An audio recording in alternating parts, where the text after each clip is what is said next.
Πρόβλημα διαδικασία πώς φτιάνεται ένα τρίπλεξ διάφανο από τον ειδήμονα στο χώρο πάνω από 30 χρόνια, τον κύριο Χαραλαμπίδη, με βεντούζα. Η βεντούζα κεντράρεται λίγο προς τα πάνω, να μπορείτε να ελέγχεις. Και τώρα ξεκινά η διαδικασία βεντουζώματος. Οι κινήσεις πάντα γίνονται αργά, δεν μας κυνηγάει κανένας. Το τζάμι, όπως βλέπετε, το ζυγιάτηκε με το πόδι. Και τώρα είναι όλο δικό του να το πάει όπου θέλει.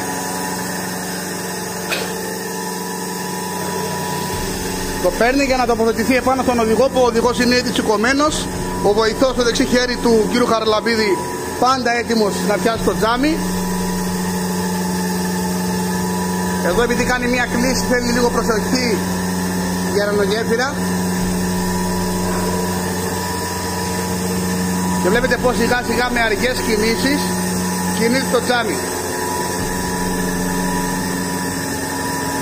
Βλέπετε πως πιάνονται και τοποθετείται με αργές κινήσεις επάνω στα στόπ. Φαίνεται απλό, αλλά είναι αρκετά δύσκολο. Τίποτα όμως τόσο δύσκολο για την Έστειλα Χαραλαμπίδη.